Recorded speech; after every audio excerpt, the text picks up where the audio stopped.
임용고사 기출문제 송유 구몬 시대입니다.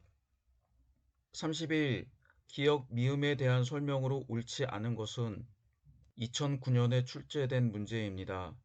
송태조는 절도사의 병권, 재정권, 민정권을 회수하고 군대 지휘관과 지방장관을 모두 문관으로 임명하여 기역, 황제 권력을 강화하였다. 이어 태종은 연운 16주를 회복하기 위해 거란에 대해 적극적인 공세를 취하였다. 그러나 오히려 1004년에 니은 거란의 성종이 대거 남진하여 송과 전연의 맹약을 체결하였다. 그리고 1038년에는 서하의 이원호가 독립을 선언하고 송과 대립하기 시작하였다. 송은 7년간의 소모전 끝에 1044년에 디귿 서하와 화약을 맺었다. 이로써 송은 다시 평화를 회복하였지만 오랜 전쟁으로 국가재정은 고갈되고 군사력의 취약성만 노출되었다. 한편 국내에서는 관료 수의 증가로 재정 압박이 심해지고 토지 소유의 불균형과 부세 부담의 증가로 농민의 생활은 더욱 공공해졌다. 또한 국가의 전매 정책과 리을, 대상인의 독과점 강화로 중소상인도 심각한 타격을 받았다. 이러한 문제를 해결하기 위해 왕안석이 신법을 추진하였지만 신법을 둘러싸고 당쟁이 격화되면서 사회 모순이 심화되어 미음, 각지에서 반란이 일어났다. 1. 기역을 위한 지방 분권적 성격의 행중소성을 폐지하고 황제 직속의 포정사사를 설치하였다. 2. 니은은 불교를 통해 한족 문화에 대항하면서 거란 고유신앙의 발전도 도모하였다. 3. 디귿 이후 송은 매년 세패로서 은 5만 냥과 비단 13만 필, 차 2만 근을 지급하고 국경의 무역장을 개설해 교역을 허가하였다. 4. 리을을 막기 위해 시형무랑 관청을 설치하고 시장 가격의 안정과 원활한 상품 유통을 도모하였다. 5. 미음 중 하나인 송광의 난은 소설 수호전의 소재가 되었다. 먼저 1번을 살펴보면 황제 권력의 강화를 위해 행중소성을 폐지하고 황제 직속의 포정차사를 설치하였다라고 하였는데 이 부분의 내용은 우리가 지금 읽었던 내용이 송대에 대한 이야기죠. 그런데 여기에 있는 내용은 송대가 아니라 명태조 주원장이 실시한 정책입니다. 그래서 송대에 대한 설명으로는 잘못되었죠. 송대에는 절도사의 군권, 즉 군사지휘권과 재정권을 회수하고 로를 설치하여 도전운사사 등을 두어 재정을 관장하게 하였습니다. 니은 거란의 성종인데 성종은 불교를 통해 한족 문화에 대항하면서 거란 고유신앙의 발전도 도모하였다. 이 부분은 약간 좀 모호하긴 하지만 1번이 명확하게 틀렸기 때문에 맞는 표현입니다. 디귿은 서화와 화약을 맺었다라고 하였는데 이 이후 송은 매년 세패로서 은 5만 냥과 비담 13만 필, 차 2만 근을 지급하고 국경의 무역장, 당시 용어로는 각장이라고 하는데 을 개설해서 교역을 허가하였다. 이 부분은 맞습니다. 4는 대상인의 독과점 강화를 막기 위해 시형무를 설치했다라고 하는 점도 맞습니다. 각지에서 일어난 반란 가운데 하나인 송강의 난. 송강이라고 하는 사람은 실제 역사서에 기록이 되었던 이 시대에 반란을 일으켰던 주모자 중에 한 사람이었는데 소설 수호전, 우리나라에서는 수호전이라는 이름보다 수호지로 알려진 신의 함의 소설에 나오는 주인공입니다. 이 소설에서는 108명의 두령이 양산박을 중심으로 해서 송나라 관군들과 싸우는 모습을 그리고 있습니다. 그래서 이것도 맞습니다. 그래서 답은 1번입니다. 6. 기역에 공통으로 들어갈 명칭을 쓰고 밑줄 친 니은을 위해 시행된 법령을 한 가지 쓰시오. 2점. 2019년에 출제된 문제입니다. 송대 경제에 대한 문제입니다. 가. 대중상부 4년 진종은 양자강, 회수, 양절 지방에 조금만 가뭄이 들어도 논에 물을 댈 수가 없어서 담당 관리를 복권 지방에 보내어 기역 3만 곡을 가져다가 새 지방의 종자로 나누어 주었다. 백성들은 이를 높은 지대의 논에 심었는데 대체로 가뭄에 잘 견디는 품종이었다. 송사식화지. 나 송대 농업 생산이 비약적으로 늘게 된 원인 중 하나는 국가가 추진한 적극적인 농업장려책이다. 이 시기에는 새로운 농업기술과 기역, 이, 가 도입되었다. 특히 니은, 신종 때 황무지 개간이나 우전, 위전 등 새로운 경작지 확대를 꾀한 농촌진흥책이 적극적으로 시행되었다. 그 결과 남송시대 양자강 하류 지역은 최대의 미국 생산지로 변하면서 소호숙 천하족이라는 속담이 생기게 되었다. 먼저 기역의 공통된 명칭을 쓰라라고 되어 있는데 송대 대표적인 품종이 있죠. 점성도 혹은 참파벼라고 하는 품종입니다.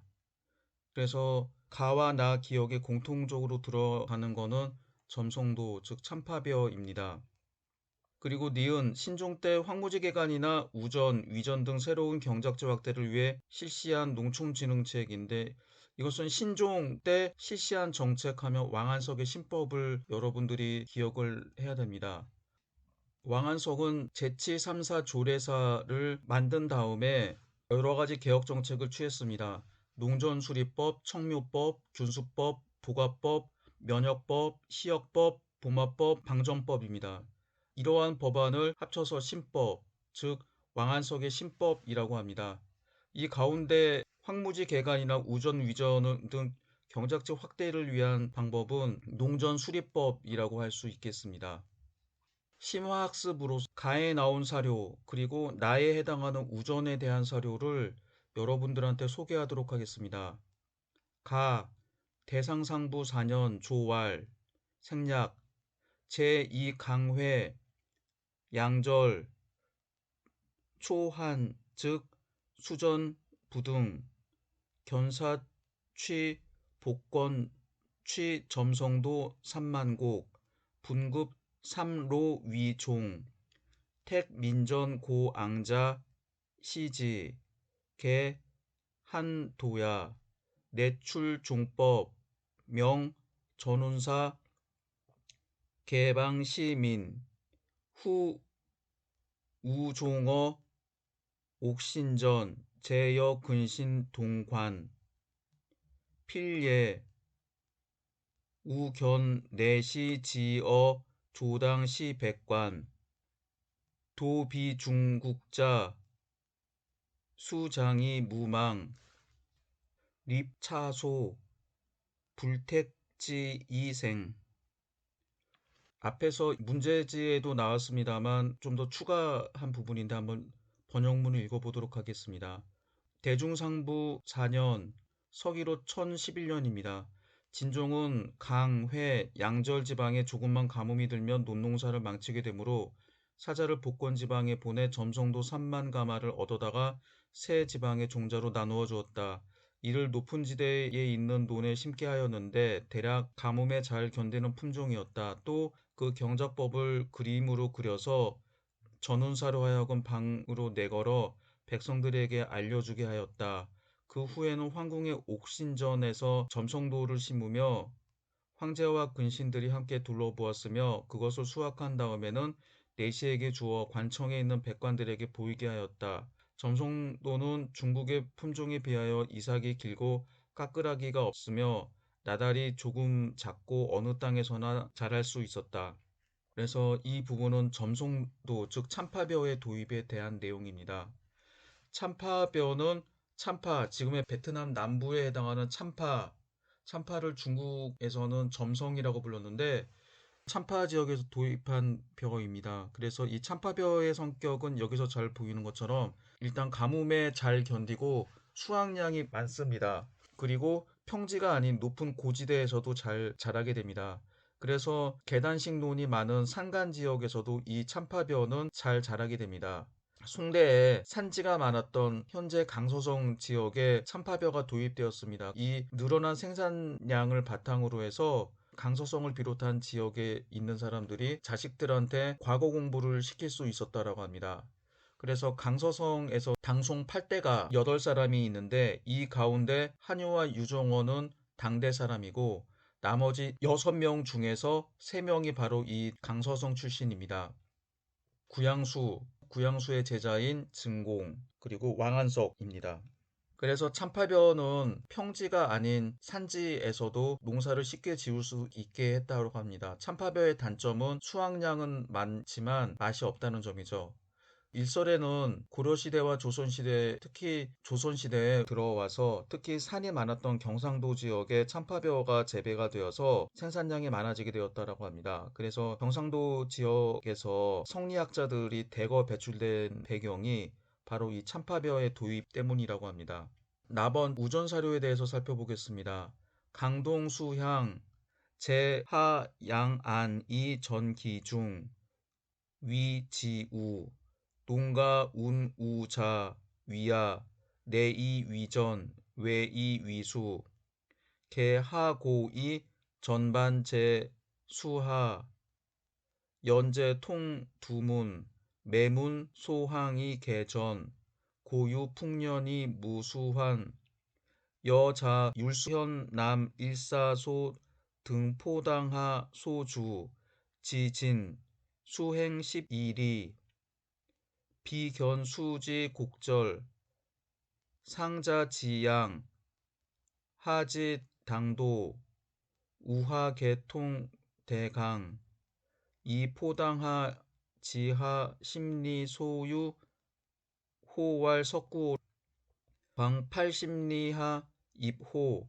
호입강 향유 우장 세안수락 즉 집우정 일구토 석건지 이수우 이 기록은 양만리의 성제집 권32 우정사 10회서라고 하는 사료입니다. 제가 이 사료를 소개하는 이유는 시험 문제에서 우전이 송대의 가장 중요한 강남 지역의 농경지 확대에 가장 중요한 방법이기 때문에 시험 문제가 나올 수도 있습니다. 그래서 이와 관련된 원사료와 번역문을 제시했습니다. 여러분들이 이 문장들을 읽으면 나중에 다른 식으로 해서 한번 꼬아서 시험 문제를 내더라도 여러분들이 잘 풀 수가 있겠습니다. 번역문을 읽어보도록 하겠습니다. 강동지방은 수양이어서 물의 한가운데에 제방을 쌓고 그 내부에 논을 만드는데 이를 우전이라고 불렀다. 농가에서는 우는 에워싸는 것을 가리킨다. 안으로는 논을 에워싸고 바깥으로는 물을 에워싼다. 라고 말하였다. 보통 주변의 물은 높고 논은 오히려 물의 높이보다 낮으므로 제방을 따라 간문을 만들어 두고 그 문을 통해 논에 물을 댄다. 그래서 우전에는 물 걱정이 없고 늘 풍년이 든다. 나는 율수현의 남쪽 약 30리 지점에 있는 포당하에서 작은 배를 타고 봉진까지 갔는데 배를 타고 11리를 가는 동안 물이 흐르는 모습을 대강 관찰할 수 있었다. 위로는 지항 즉 지주를 뜻합니다. 로부터 아래로 당도현에 이르기까지 우전을 지나는 물길은 모두 장강으로 연결되었다. 포당하의 아래쪽으로 약 10리 떨어진 곳에는 석구호가 있었는데 넓이가 80리쯤 되었다. 이 일대 우전을 지나는 물길은 석구호로 흘러가고 석구호의 물은 다시 장강으로 흘러들어갔다. 농촌에서는 우장이 있어서 연말이 되어 수위가 낮아지면 우전의 정장들을 모아서 날마다 흙과 돌멩이, 말뚝 등을 날마다 우전의 제방을 보수하였다. 다음으로 소호숙 천하족에 관한 사료입니다. 언왈, 천상천당, 지하소항, 우왈, 소호숙 천하족, 범성대 오군지 권 50 잡지에 나오는 기록입니다. 속담에 하늘에는 천당이 있고 땅에는 소주와 항주가 있다고 말했다. 또 소주와 호주가 풍년이 들면 천하가 넉넉해진다 라고 말해줬다. 한때 이 앞에 있는 구절을 본따서 하늘에는 천당, 땅에는 분당이라는 말이 있어서 분당이 강남보다 훨씬 더 집값이 비싸고 살기 좋은 동네라는 말이 나돌기도 했었습니다. 여기서 가장 중요한 말은 소주와 호주가 풍년이 들면 천하가 넉넉해진다라고 하는 말입니다. 이 말은 이 소주와 호주는 지금 태호라고 하는 강의 북쪽에 있는 지역을 소주, 남쪽에 있는 지역을 호주라고 하는데 장강 하류, 즉 양자강 하류에 삼각형으로 된 델타로 된 퇴적지 지역입니다. 그래서 이 지역이 풍년이 들면 송나라 때에는 식량 걱정을 할 필요가 없었다라고 합니다. 이와 비슷한 용어가 있습니다. 여러분들이 반드시 알아두면 특히 명청시대 문제를 푸는데 크게 도움이 될 것입니다. 호광숙 천하족. 이 말은 호광 지역이 풍년이 들면 천하가 족하다, 즉 넉넉해서 식량 걱정을 할 필요가 없다라고 하는데, 호광이라고 하는 지역은 현재의 동정호, 중국어 발음으로 뚱띵호를 중심으로 한 지역을 뜻합니다. 지금은 동정호, 즉 뚱띵호 북쪽에는 호북성, 중국어 발음으로 후베이성이 있고, 남쪽에도 호남성, 중국어 발음으로 후난성이 있습니다. 호광이라고 하는 지역은 바로 호북과 호남, 중국어 발음으로 후베이와 후난 지역을 지칭합니다. 그래서 장강, 즉 양자강 중류에 있는 이 지역이 명대에는 강남 지역과 대운하를 통해서 북경 지역까지 이 지역의 식량이 운송되었습니다. 그래서 명대에는 동종호 지역에 있었던 호광 지역의 수확량에 따라서 중국 전체, 적어도 강남과 수도 북경 지역의 식량 문제가 크게 좌우되었기 때문에 호광숙 천하족이라는 단어가 있었습니다. 반면에 청대가 되면 사천숙 천하족이라고 해서 사천이 풍년이 들면 천하에 곡식 걱정할 필요가 없다, 천하가 넉넉해진다라고 하는 말입니다. 사천이라고 하는 지역은 장강, 즉 양자강의 상류 지역입니다. 호광 지역의 서쪽에 있는 지역이죠. 그래서 호광 지역이 중류인데 비해서 사천 지역은 상류에 해당하는 지역입니다.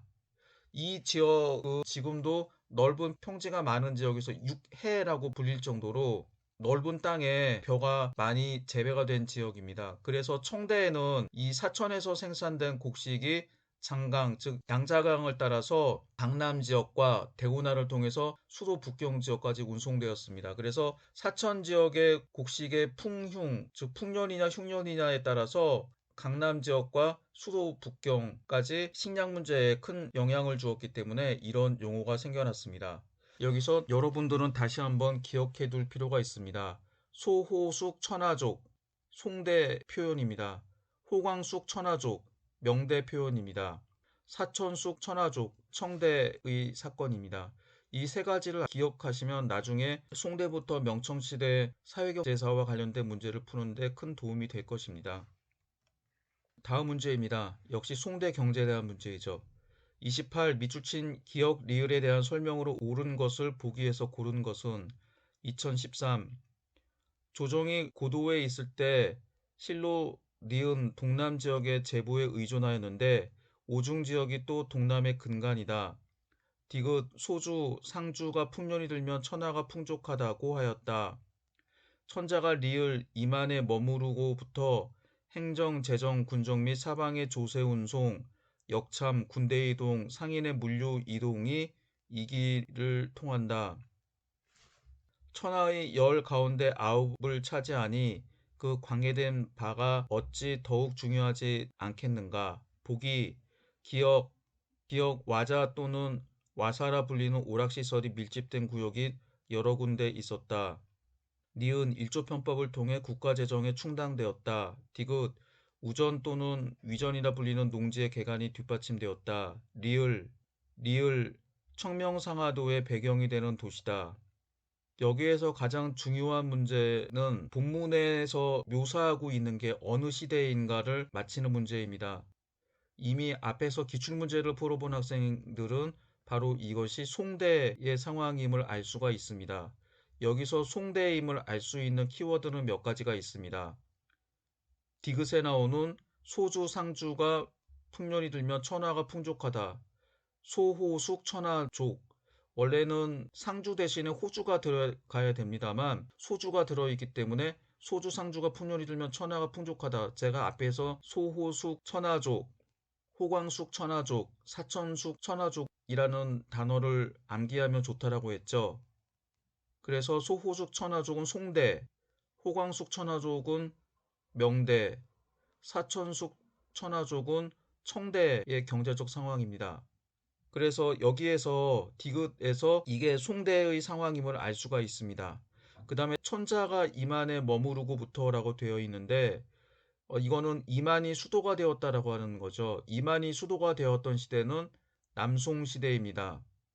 이거는 개설서를 보면은 좀 알 수가 있죠. 그래서 이만 지금의 절강성, 저장성의 성회, 도청 소재에 해당하는 항주, 항저우라고 하는 지역인데 그래서 기역이라고 하는 도시는 이만이 수도가 되기 이전에 수도가 되었던 지역입니다. 이만은 남송의 수도였으니까 북송의 수도를 고르는 문제죠. 그래서 북송의 수도인 기역의 고도는 개봉, 동경 개봉부입니다.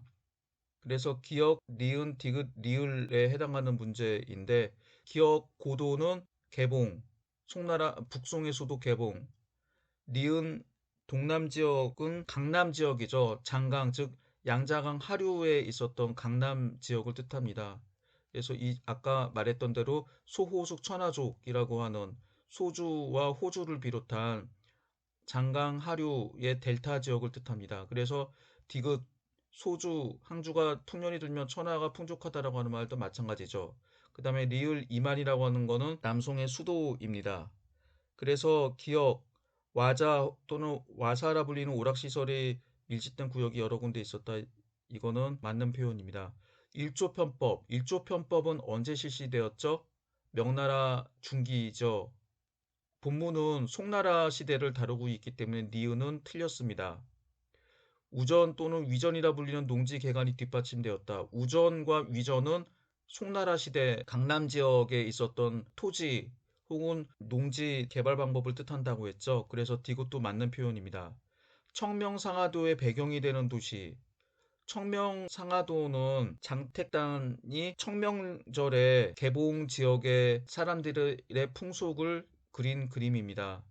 현재는 원본은 남아있지 않고 명청시대의 이를 베낀 모사도가 남아있다라고 합니다. 이 청명상하도는 북송시대 개봉의 도시사를 연구하는데 아주 중요한 사료입니다. 그래서 청명상하도의 배경이 되는 도시는 방금 전에 설명한 대로 북송의 수도 개봉입니다. 그런데 이만은 남송의 수도 즉 현재의 항주이므로 이것도 틀렸습니다. 그래서 옳은 것은 기역과 디귿입니다. 그래서 답은 2번입니다. 다음은 전근대 중국의 관리 선발 제도에 관한 글이다. 자료 A가 비판하고 있는 제도의 명칭을 쓰고 B의 밑줄 친 가의 실시 목적을 한 줄로 쓰시오. 4점. 2007년에 출제된 문제입니다. A. 지방에서 향품으로 등급을 정하고 중앙에서는 그 등급에 따라 인사를 행하게 되면 관리 등용의 부정을 조정하는 것이다. 중략. 집에서 덕을 닦기보다 향당의 평판을 취득하는 편이 유리하고 향당의 평판을 얻기 위해서는 중정에게 운동하는 편이 더욱 가까운 길이다. 삼국지 하우현전. B. 수당대에는 국가에서 공개적으로 시행하는 과거 시험을 통해 인재를 선발하였다. 송대에는 기존의 해시와 성시 외에 황제가 조정해서 주관하는 전시를 신설하였다. 아울러 과거 시험을 3년 1회로 정례화하고 가 호명법과 등록법을 실시하였다.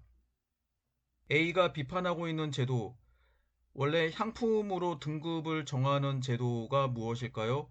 구품중정제 또는 구품관인법입니다. 향당의 평판을 얻기보다 중정. 여기서 핵심 단어가 되는 거는 향품과 중정입니다. 그래서 중정이 인사를 평가한다고 해서 구품중정제 또는 구품관인법이라고 하죠. 그래서 정답은 A가 비판하고 있는 제도의 명칭은 구품중정제 또는 구품관인법입니다. B의 밑줄진 가의 실시 목적. 호명법과 등록법이라고 하는데 호명법은 수험생의 이름을 가리고 채점하는 방법을 호명법이라고 합니다. 그리고 등록법은 수험생의 필체를 채점관이 알아볼 수 없도록 중간에 서리 등이 답안지를 베껴서 베낀 답안지를 보고 채점하는 방법을 등록법이라고 합니다. 호명법을 실시해서 이름을 가리고 채점을 하더라도 상당히 공정하게 채점을 할 수 있습니다. 제 개인적인 경험을 보더라도 중간고사나 기말고사 답안지를 채점할 때 수업 시간에 태도가 안 좋았던 학생은 점수를 1, 2점을 더 깎게 되고 수업 태도가 좋았던 학생들은 1, 2점을 더 주게 되죠. 그런데 이 시기 과거제도는 채점관이 수험생의 필체를 알거나 혹은 미리 짜고 특정한 글자에 획을 하나 더 그는다든지 이상한 색깔로 글씨를 표시한다든지 밑줄 표시를 한다든지 그런 식으로 해서 둘만 알아볼 수 있는 방법을 취하게 되면 그 답안지에 좋은 점수를 줄 수 있습니다.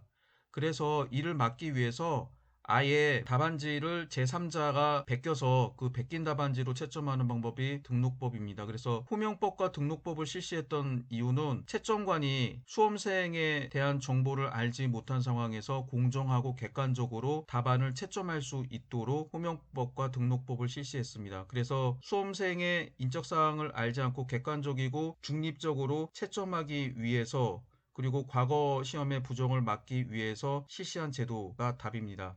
10번 미출친 시험을 실시한 정치적 목적을 두 가지만 쓰시오. 2014년 문제입니다. 한림학사 이방이 지공고가 되어 송준 이하 11명을 합격시켰다. 그런데 진사과 합격자 무재천과 삼전과 합격자 유예의 실력이 형편없어서 태조의 질문에 제대로 대답조차 하지 못했다. 태조는 이들을 낙방시켰다. 무재천은 이방과 동양 출신이었다. 그 무렵 이방이 사사로운 인연에 따라 합격시켰다는 투서가 들어왔다. 이에 태조는 최종 시험에서 낙방한 360명을 일일이 접견하여 그 가운데 195명을 가려냈다. 중략. 태조는 이들에게 종이와 붓을 지급하고 따로 시험을 실시하였는데 전중시어사 이형을 시험관으로 삼았다. 그 결과 진사과 26인, 오경과 4인, 개원예과 7인, 삼예과 26인, 삼사과 3인, 학국과 18인, 명법과 5인을 급제시키고 20만 전을 내려 연회를 베풀어 주었다. 얼마 후 책임을 물어 이방 등을 좌천시켰다. 여기서 태조는 이들에게 종이와 붓을 지급하고 따로 시험을 실시하였다. 이 시험은 황제 앞에서 실시한 시험이었죠. 그래서 이 시험을 전시라고 합니다. 이 전시 시험을 치른 정치적 목적 두 가지는 과거 시험과 채점에서 부정을 막고 객관적이고 공평한 시험을 치르기 위해서 시험을 치른 거죠. 이게 첫 번째 목적입니다. 두 번째 목적은 황제권 강화입니다. 황제가 직접 과거 시험생과 시험을 치름으로써 그 전에 있었던 좌주문생 관계라고 하는 연줄을 차단하기 위한 겁니다. 그 이전에는 과거 시험 합격자와 과거 감독관이 스승과 제자의 관계를 맺었습니다. 그래서 과거 감독관 또는 채점관이 좌주, 시험 합격자가 문생이 돼서 스승 제자 관계를 맺으면서 연출이 되면서 당파를 만들게 되고, 이들이 당파를 만들게 되면서 여러 가지 폐단이 생기게 됩니다. 그래서 이를 막기 위해서 황제가 직접 시험관이 돼서 여러 과거 합격자들의 스승 역할을 하게 된다라고 하죠. 그래서 2차 시험에서 합격한 학생들이 2차 시험에 과거 감독관을 스승으로 섬기지 말고 황제를 스승으로 섬기라라고 하는 제도입니다. 그래서 황제를 스승으로 받들라. 군사부 일체. 원래 황제는 백성들의 어버이이자 군, 황제니까 당연히 군주이죠. 게다가 과거 합격자생들한테는 자기 시험의 등급을, 합격과 등급을 정해준 시험 감독관이자 채점관이기 때문에 스승으로 받드는 좌주문생의 우두머리처럼 받들어야 된다는 겁니다. 요약을 하게 되면 정치적 목적 첫 번째는 객관적이고 공평한 시험, 과거제도의 부정을 막기 위한 것이었다. 두 번째는 좌주문생으로 대표되는 붕당, 파당이 만들어지는 것을 막고 황제가 좌주 노릇을 하면서 과거 합격자들에게 스승으로 받들게 함으로써 황제권 강화를 시도했다. 이 두 가지를 쓰시면 됩니다. 송대 과거제도의 특징에 대해서 살펴보도록 하겠습니다. 송대 과거는 상거와 제과가 있었습니다. 상거에는 상과, 제과, 진사과가 있었는데 이 가운데 제과는 왕안석의 개혁으로 폐지됩니다. 남송 시대에는 경의 진사과와 시부 진사과로 나뉘게 됩니다. 경의 진사과가 소위 당대의 명경과에 해당하고 시부 진사과가 진사과에 해당합니다. 송대부터 세 차례에 걸쳐서 시험을 보게 됩니다. 해시, 성시, 전시입니다. 해시는 본적지 주에서 시험을 치르고 성시는 중앙에서 있는 예부의 공원에서 시험을 치릅니다. 전시는 황제의 면전에서 시험을 치릅니다. 해시와 성시에서는 의, 논, 책 등을 시험 보게 됩니다. 수험생은 해시는 수십만 명이었는데 이 가운데서 성시는 1만 명, 그리고 전시는 수백만 명이었으니 경쟁률이 점점점 줄어들음을 알 수 있습니다. 송대 과거제도의 가장 큰 특징 중에 한 가지가 전시의 출현입니다.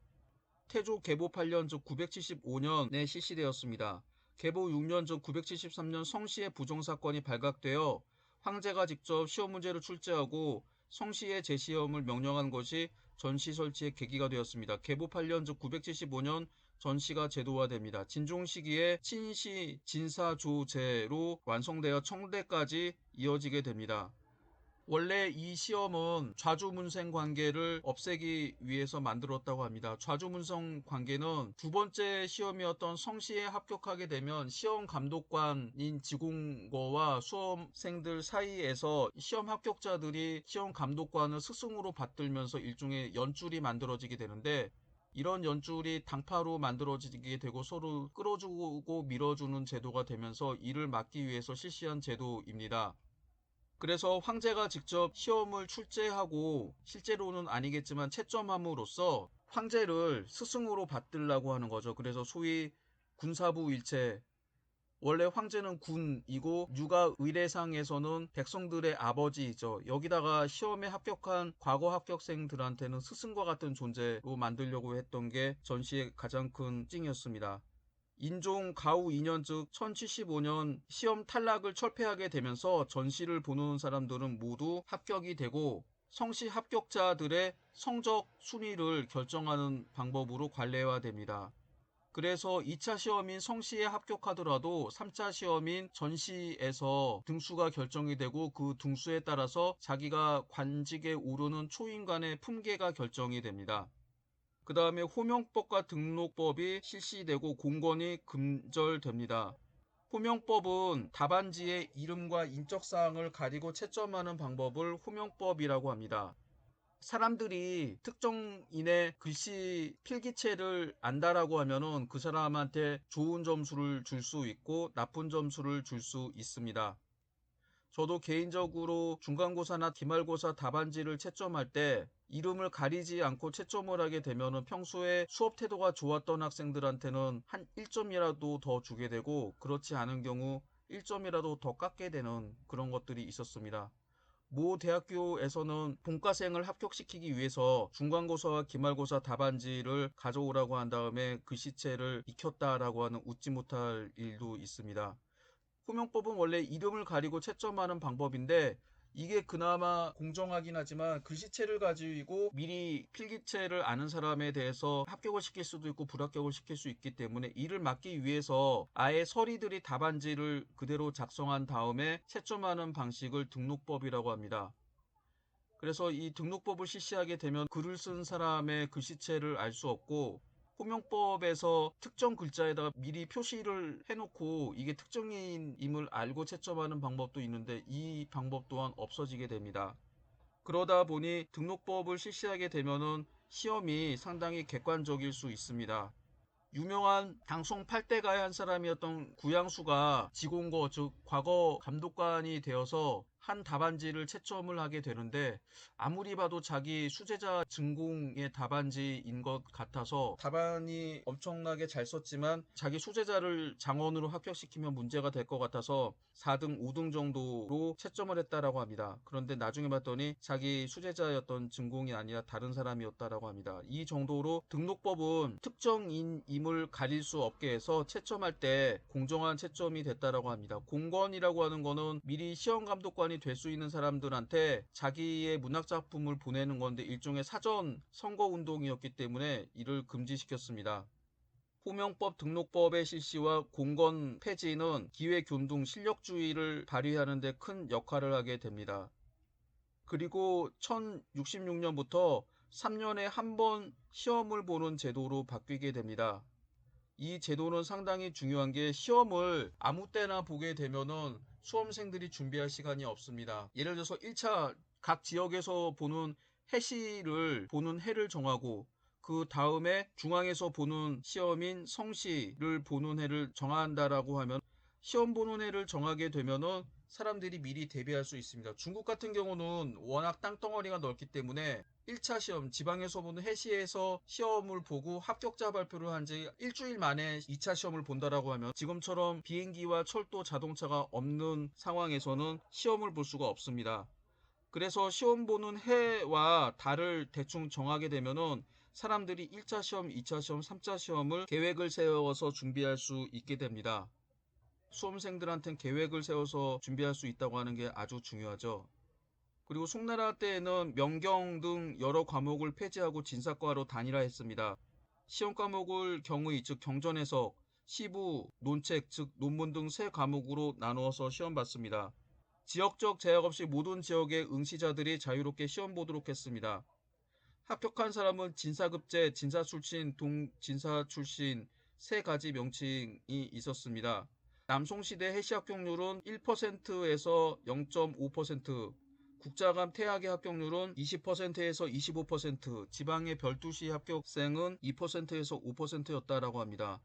수험생은 시골에 있는 학교에서 몽구, 삼자경, 백가성, 천자문의 책으로 문자를 깨우치고 당시로 시짓는 법을 배우고 습자를 배운다라고 합니다. 그 다음에 가정교사를 고용해서 시험 준비를 했습니다. 그래서 공립학교인 주현학은 유명무실하게 됩니다. 왕한석 부자는 시경, 서경, 주례의 주석서인 삼경신의와 자설이 교과서로 모든 공립학교에 배포하게 됩니다. 구법당이 정권을 잡은 후에는 경전의 다양한 해석이 허용되고 경의 진사과보다 시부 진사과 즉 문장력을 보는 시험이 우세하게 되었다라고 합니다.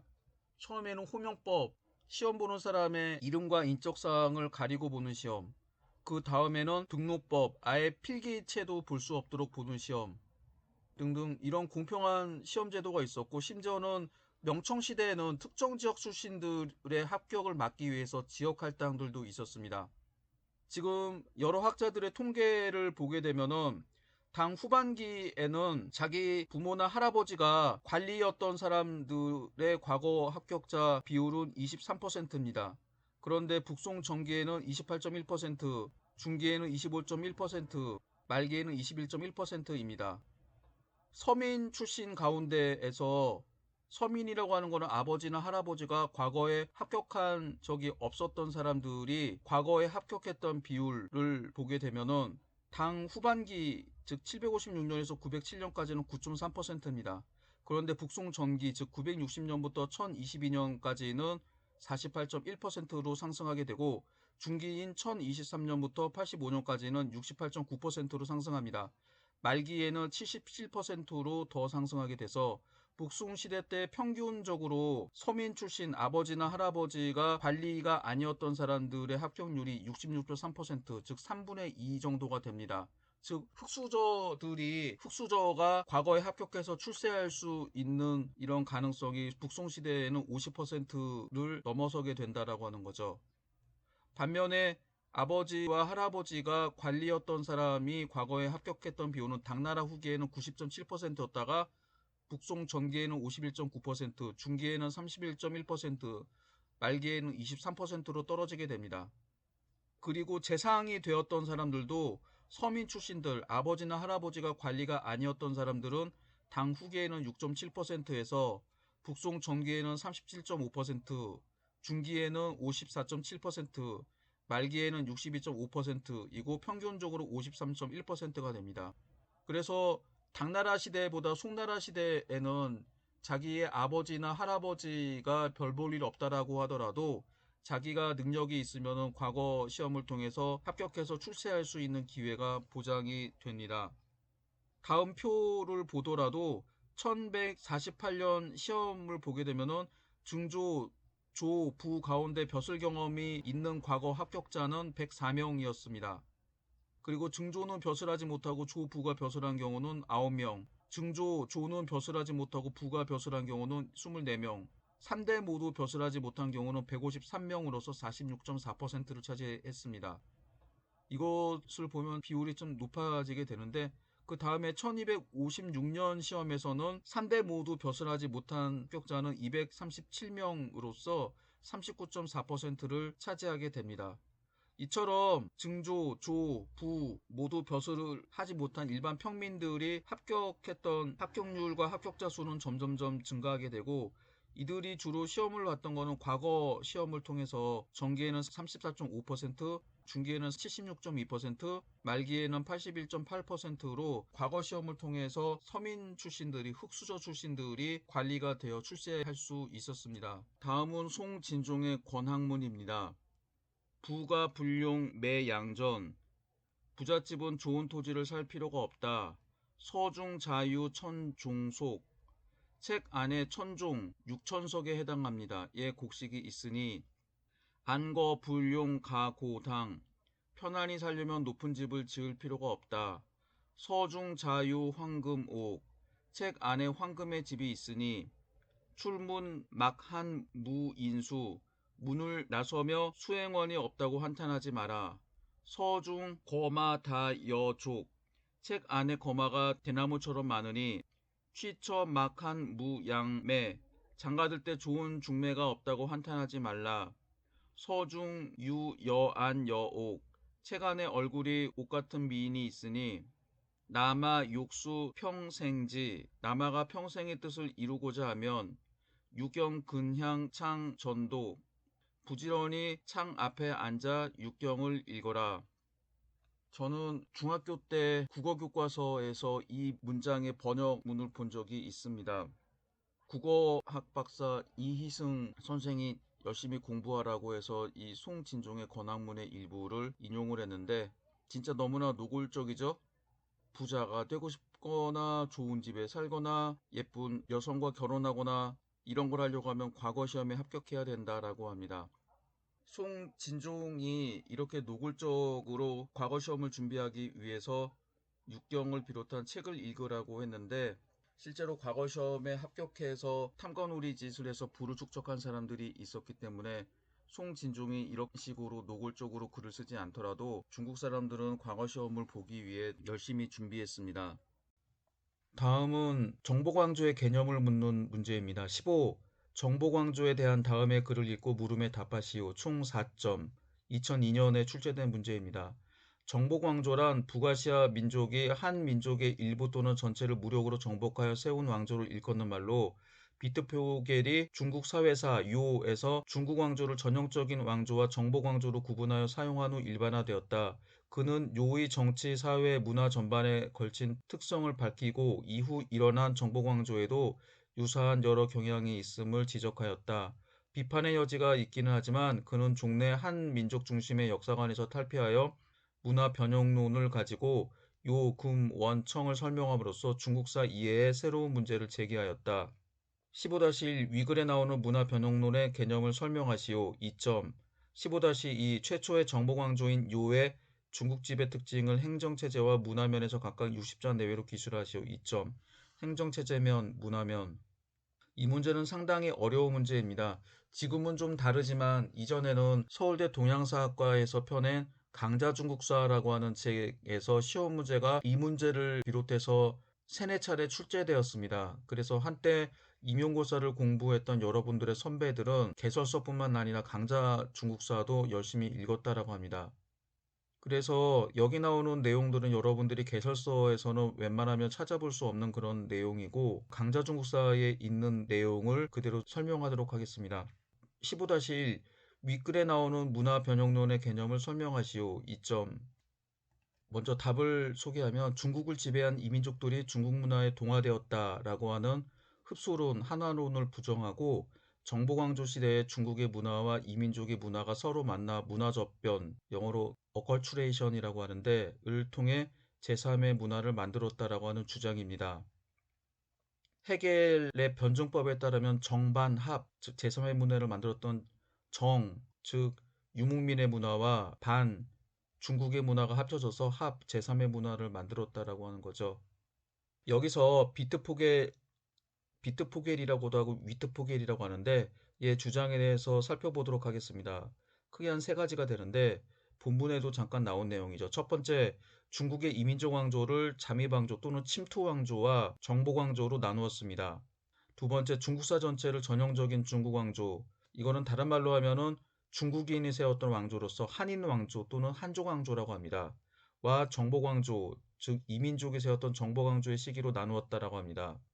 세 번째로 문화접변 또는 문화변형론을 주장했습니다. 그 이전까지는 현재 중국 학자들은 물론 우리나라와 일본 학자들도 포함이 됩니다만 중국에 들어왔던 이민족들이 모두 중국 문화에 동화되었다라고 하는 동화론, 흡수론, 한화론을 주장하고 있습니다. 이에 대해서 현재 몽골사, 그 다음에 하버드 대학의 마크 엘리엇 등을 비롯한 신청사에서는 몽골이나 만주인, 청나라를 세웠던 만주인들이 중국 본토를 정복한 이후에도 자신들의 문화를 여전히 유지했다라고 하는, 그래서 문화와 문화적 정체성을 유지했다라고 하는 주장을 하고 있습니다. 그래서 일방적으로 동화되지 않았다라고 하는 표현을 하고 있는데, 이때 비트포겔 같은 경우는 거란, 여진, 몽골, 만주 등 북방 이민족들이 중국의 일부 또는 전부를 지배한 이후에 자기들의 문화적 정체성과 고유한 문화를 계속 유지했다라는 것이 아니라 중국 문화와 서로 영향을 받으면서 제3의 문화를 만들었다라고 하는 뜻입니다. 물론 그래서 요새의 학설과는 조금 다르다라고 할 수 있습니다. 15-2 최초의 정복왕조인 요의 중국 지배의 특징을 행정체제와 문화면에서 각각 60자 내외로 기술하시오. 2점짜리 문제.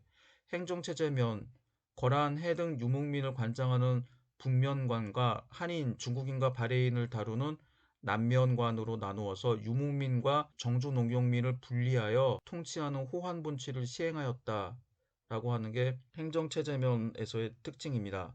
문화면에서는 거란, 해 등 유목민은 유목민의 관습법으로, 한인, 즉 중국인과 바레인은 중국법으로 처벌하는 등 고유의 문화와 생업, 즉 각각 거란과 해 등 유목민들은 목축, 그 다음에 한인과 바레인들은 농업을 유지하면서 살도록 하였다라고 쓰시면 되겠습니다.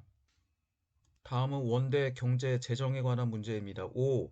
다음에서 설명하고 있는 부세제도에 나타난 통치체제의 특징을 쓰시오. 2점. 2015년에 출제된 문제입니다.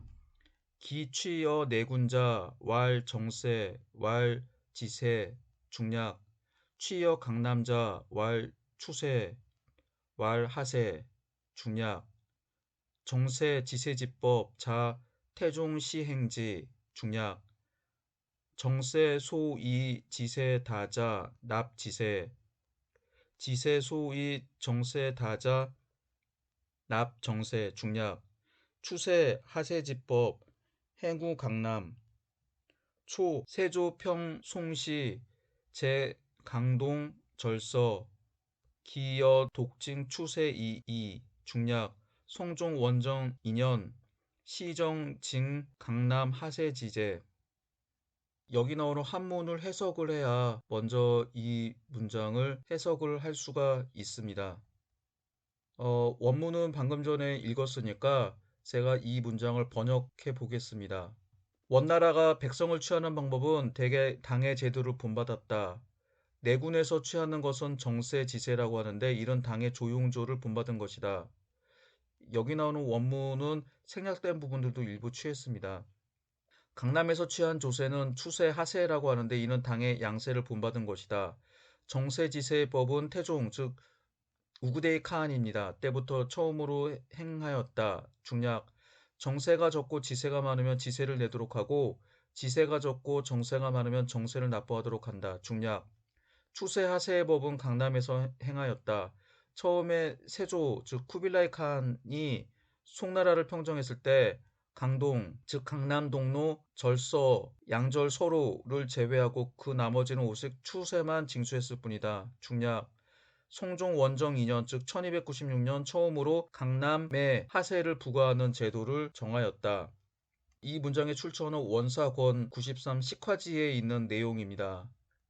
좀 상당히 어려운 내용인데 제가 여기다가 일단은 원문을 그대로 제시를 했습니다.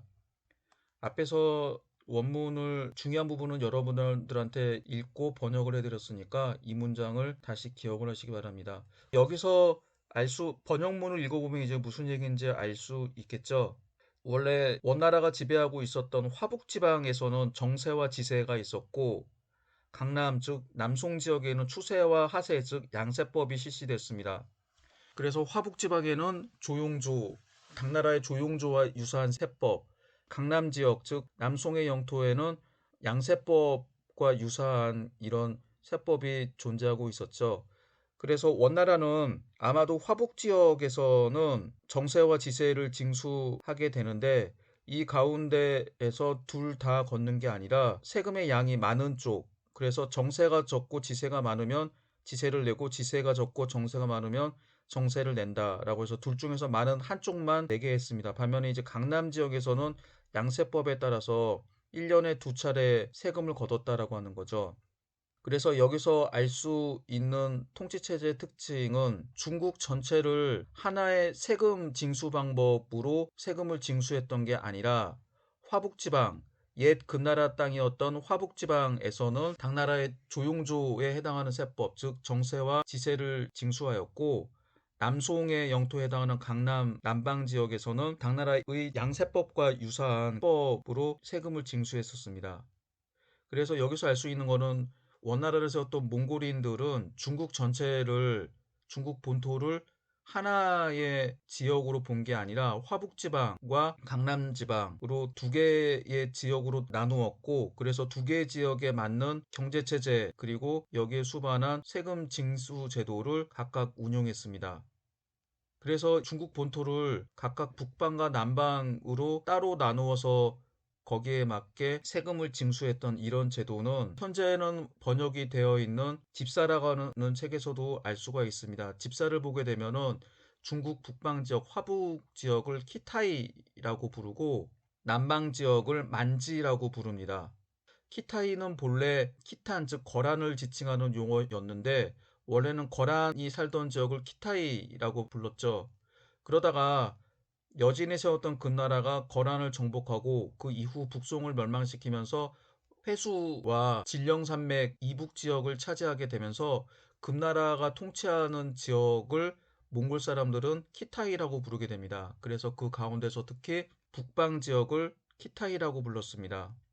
지금 화북 지역을 키타이라고 불렀죠. 그 다음에 남송을 정복한 다음에 남송 지역을 만지라고 불렀는데 이것은 한자어로 만자라고 하는 것은 남만 사람이라고 해서 당시 남방 사람들을 남만이라고 하는 오랑캐로 지칭한 용어입니다. 그래서 만자라고 하는 그런 지역으로 구분했었습니다. 다시 요약을 하게 되면 몽골인들은 중국 본토에 해당하는 화북지방과 회수와 진령산맥을 기준으로 하죠. 화북지방과 그 이남에 있는 옛날 남송 지역을 서로 다른 권역으로 인식을 하고 서로 다른 방식으로 그 지역에 맞는 세금 징수 방법에 따라서 각각 다른 세금 징수 방식으로 세금을 징수하면서 이원적인 통치를 했다라고 서술하시면 되겠습니다. 다음은 동서교류에 관련된 문제입니다. 5. 기역 니은에 들어갈 명칭을 순서대로 쓰시오. 2점. 2016년에 출제된 문제입니다. 가. 지원 14년 천주에 기역을을 설치하였다. 선박이 나갈 때나 들어올 때는 반드시 행선지를 기록하고 교역물품을 조사하였다. 해마다 주변 나라에서 무역상이 상선을 이끌고 와서 비치와 향료 등의 물품을 교역하고 이듬해 돌아갔다. 나. 수도인 대도를 중심으로 십리마다 설치된 니은에서는 말과 음식이 제공되었다. 이곳에는 숙박시설도 있어서 관리자들이 투숙객을 확인하였고 다음 니은까지 안내하였다. 카르피니, 루브르크 등 선교사들도 이 시설을 이용하여 제국을 여행할 수 있었다. 먼저 지원 14년 천주에 설치한 기관인데 여기서 실마리가 되는 것들은 선박이 나갈 때나 들어올 때 행선지를 기록하고 교역물품을 조사했다라고 하는 점이죠. 그래서 이거는 상선들을 관리하는 기구임을 알 수 있는데 이 기구는 시박사입니다. 이 시박사는 본래 당현종 천보년간에 동남 지역에다 설치한 이후 북송과 남송 때도 계속 시박사가 존재했었습니다. 심지어 남송 시대에는 시박사에서 거둔 세금이 남송 재정의 절반을 차지한다라고 할 정도로 시박사를 통해 거뒀던 무역 관세가 상당히 중요한 세수였죠. 그래서 기역은 시박사, 니은은 대도를 중심으로 십리마다 설치된 이거는 이제 그 몽골 제국이 교통의 편리함과 문서 행정을 위해 설치한 역참 제도입니다. 그래서 니은은 역참입니다. 다시 한번 답을 말하면 기역은 시박사, 니은은 역참입니다. 심화학습으로서 시박사와 역참 제도에 대해서 살펴보도록 하겠습니다. 먼저 원문을 읽어보도록 하죠. 호시지법 자한통남월시 그 후 역대 개상 행지 지 송치 시박사 우 절광지지 이통 재번 화역 즉 기재위 익상의 원자세조 정 강남 범 린해 제군 여 번국 왕환 호여 박화자 기화이 10분 취일 조자 15분 취일 이 시박관 주지 기발 박회범 필착 기소 지지지 험기 소역지물 급이 공문 위지 기일 대저 개인 송구제이 위지 법원 어시 지원 14년 립 시박사 1어 천주 령 망고 각 중간에 있는 글자는 깨졌네요.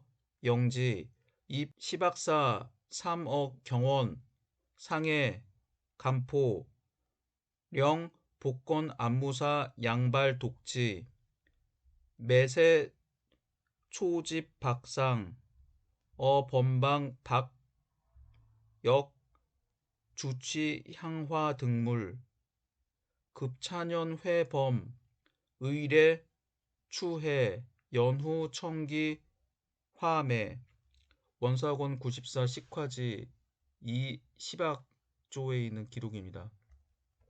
번역문을 한번 읽어보도록 하겠습니다. 앞에 있는 문장은 상당히 좀 어렵죠. 그렇지만 이전에도 이처럼 이제 원문을 낸 다음에 시험 문제를 낸 적이 있었기 때문에 여러분들이 이 원문과 그 다음에 번역문을 알고 계셔야 합니다. 무역과 관련된 법은 한이 남월과 통교하면서 시작되었다. 그 후 역대의 왕조가 모두 무역을 하였지만 송대에 이르러 절광과 광동 지역에 시박사를 설치하여 주변 나라와의 무역을 관장하게 하였는데 그 제도가 매우 상세하였다. 원은 세조가 강남 지방을 평정한 이래 연해 지방에서 주변 각국과 왕래하며 상품을 교역할 때 상품의 1하를 징수하였다. 중요하지 않은 상품에 대해서는 15분의 1을 징수하였다. 조세의 징수는 시박관이 담당하였다. 선박이 나갈 때나 들어올 때는 반드시 행선지를 기록하고 교역물품을 조사하였다. 그리고 나서 공문을 지급하여 막내의 기일을 규정해 주었다. 대략 송대의 옛 제도를 모범으로 삼은 것이다. 세조 지원 14년 즉 1277년 천주에 시박사를 설치하고 문케타이로 하여금 관할하도록 하였다. 또 시박사 3개를 경원, 상해, 간포에 설치하고 복권안무사 양발이 감독하게 하였다. 매해 주변 국가에서 무역상이 도착하여 비치와 향료 등의 물품을 교역하고 이듬해 돌아갔다. 이들은 규정대로 추해라고 하는 단어는 상품의 일부를 실물로 징수하는 상세를 뜻합니다. 한 다음에야 비로소 지니고 온 물품의 판매가 허용되었다. 다음은 역참에 대한 사료입니다. 여행자에게는 중국 지방이 가장 안전하고 가장 좋은 고장이다. 한 사람이 단신으로 거금을 소지하고 9개월이나 돌아다녀도 걱정할 것 없는 곳이다. 그들의 여행 질서를 보면 전국의 모든 역참에는 여인숙이 있는데 관리자가 몇몇 기병과 보병을 데리고 상주하고 있다. 해가 진 후나 저녁이 되면 관리자가 자신의 서기와 함께 여인숙에 와서 전체 투숙객의 이름을 등록하고는 일일이 확인 도장을 찍은 다음 여인숙 문을 잠근다. 다음 날 아침 날이 밝은 후에 관리자가 서기와 함께 와서 투숙객을 점호하고 상황을 상세히 기록한다. 그리고 사람을 파견한 다음 역참까지 안내한다. 안내자는 다음 역참의 관리자로부터 전원이 도착했다는 확인서를 받아온다. 만일 안내자가 그렇게 하지 않으면 여행자들이 그렇게 하도록 한다. 쉰으로부터 한 발리끝까지 전국의 모든 역참에서 이렇게 하고 있다. 또 여인숙들에는 식량을 비롯해 여행자가 필요한 모든 것, 특히 닭과 쌀이 마련되어 있지만 양은 적다. 이분 바투타 여행기 제14장. 역참은 사실 우구데이의 치적 가운데 하나라고 하는데 사실 중국에서는 그 이전부터 역전제도라고 하는 게 있었습니다. 조선시대에도 흔히 보였던 혹은 심지어는 신라의 우역이라고 하는 게 설치되었던 것처럼 문서 전달과 관리들이 지방 파견 때 묵을 숙소나 말을 바꿔 탈 곳을 마련하기 위한 제도가 있었는데 몽골에서는 중국뿐만 아니라 초원 지역에서도 이런 역참 조직을 운영했다라고 합니다. 그런데 당시 유럽에서는 이런 역참 조직이 없었습니다. 여기 나오는 이분 바트타는 유럽인이 아니라 중동 사람이었는데 중동에도 마찬가지였습니다. 그래서 이러한 몽골의 역참 제도를 본 아랍 사람인 이븐 바투타나 유럽의 여러 사신들은 이 역참 제도가 상당히 특이했기 때문에 기록에 남기고 있습니다. 그리고 나중에 몽골의 지배를 받았던 러시아에서는 몽골의 역참 제도를 본떠서 역참 제도를 만들었고, 프랑스 역시 역참 제도를 만들었다라고 합니다.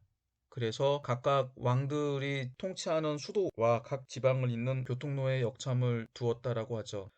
몽골인들이 정복하는 과정에서 많은 사람들을 죽였다라고 하지만, 몽골인들이 유럽인들에게 이런 역참을 비롯해서 가르쳐 준 것도 상당히 많이 있습니다. 10일 다음 자료를 읽고 작성 방법에 따라 서술하시오. 4점. 2021년 2020년 11월에 실시한 임용고사에 출제된 문제입니다.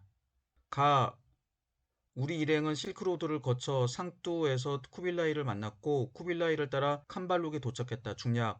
이 캄발룩에는 군주가 직접 관리하는 조폐소가 있는데, 기역, 화폐를 다음과 같은 방식으로 만들게 한다. 즉, 뽕나무의 껍질을 벗겨 나무의 겉껍질과 속살 사이에 얇은 껍질을 확보한다. 그리고 그 얇은 껍질로 종이와 같은 낱장들을 만드는데, 처음에는 모두 검은색이다.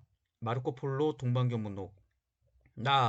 니은 취안저우에는 값비싼 보석과 크고 좋은 진주를 비롯하여 비싸고 멋진 물건들을 잔뜩 싣고 인도에서 오는 배들이 정박하는 항구가 있다. 중략.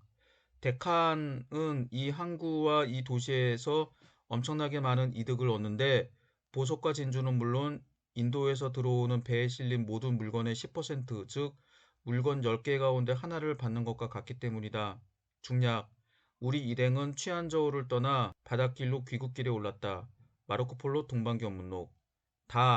우리가 바다를 건너 도착한 중국의 첫 도시는 자이툰, 천주이었다. 중략. 이 도시는 대단히 큰 도시로 공단과 주단의 특산물로 유명하다. 그 비단들은 항저우, 즉 한자로 항주죠. 캄발룩의 비단보다 질이 우수하다. 이 도시의 항구는 세계적으로 가장 큰 항구의 하나, 아니 어쩌면 가장 큰 항구라 할 수 있다.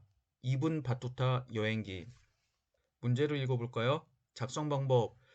미출친 기역의 명칭을 쓸 것. 미출친 니은에서 해상무역을 관리하던 기관의 명칭을 쓰고, 나를 참고하여 그 기관을 설치한 이유를 서술할 것.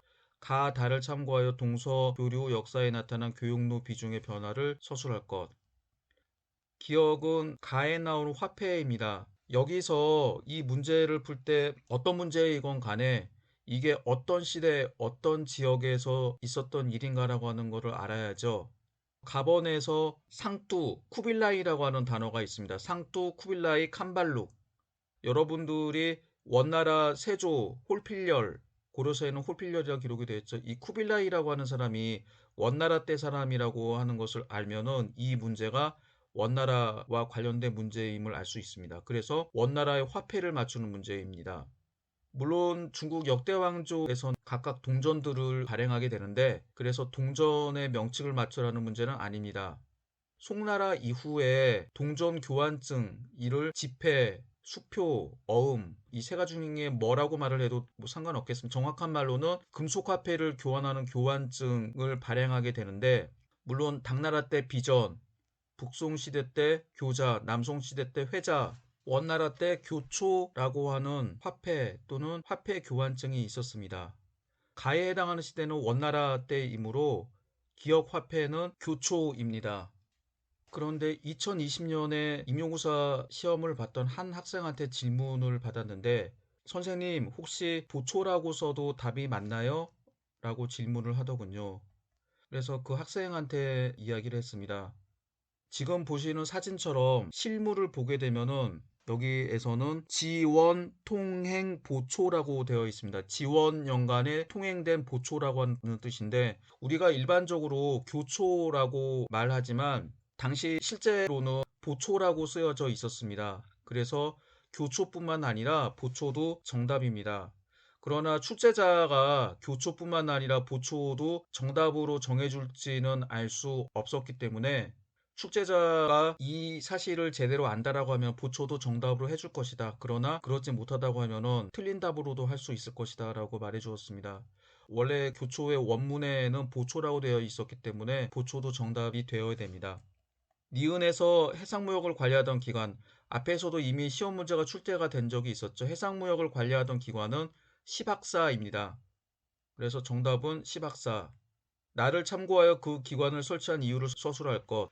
일단 이 문제에서는 시박사라고 하는 기관 명칭을 쓰는 게 좀 어렵고, 그 다음에는 그 문장 읽은 대로 쓰면 됩니다. 이 시박사를 설치한 이유는 취한저우, 즉 천주에 드나드는 배들을 통해서 거래되는 물건들, 여기서는 보석과 진주라고 되어 있지만 거래되는 물건들로부터 세금, 여기서는 10%라고 되어 있죠. 10%에 해당하는 세금을 징수하기 위해서 설치하였다. 즉 현재로 말하면 관세를 징수하기 위해 설치한 기관이 시박사입니다. 그 다음에 가나다를 참조하여 동서교류 역사에 나타난 교육로 비중의 변화를 서술할 것. 가를 읽어보면은 마르코 폴로 일행이 실크로드를 거쳐서 상두에서 쿠빌라이를 만났고 수도였던 캄발룩 즉 대도에 갔다라고 하는 기록을 남겼습니다. 이는 육로를 이용한 거죠.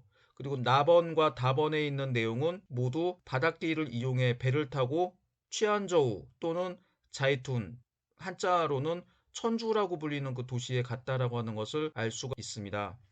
그래서 여기서 교역로의 비중의 변화를 서술하라라고 되어 있는데, 동서교역로는 크게 세 가지가 있습니다. 초원을 지나는 초원로, 지금의 신강 위구르 자치구를 중심으로 한 중앙아시아 지역을 지나는 사막로 또는 오아시스로가 있습니다. 이 길을 통해서 비단이 중국에서 유럽이나 아랍 등지로 수출되었기 때문에 이 길을 비단길이라고 합니다. 그래서 협의의 비단길 또는 실크로드라고 할 수 있죠. 그 다음에 아라비아 해, 즉 페르시아만부터 아라비아 해를 거쳐서 인도, 동남아시아에 있는 인도양을 거쳐서 중국의 남부, 지금의 광주, 여기에 나오는 천주와 같은 중국의 동쪽과 남쪽 연안 지역의 도시까지 이어지는 길이 있었습니다. 바다를 이용했기 때문에 바닷길이라고 합니다.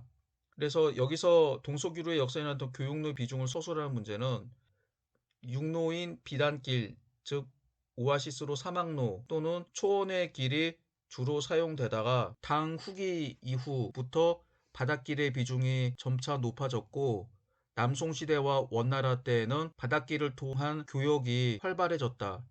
육로보다 훨씬 더 많아졌다라고 쓰시면 정답입니다. 이전 기출문제 풀이에서 시박사에 대한 내용은 이미 설명을 했기 때문에 여기에서는 교초에 관련된 문장을 읽어보도록 하겠습니다. 집회는 당의 비전에서 시작되었다.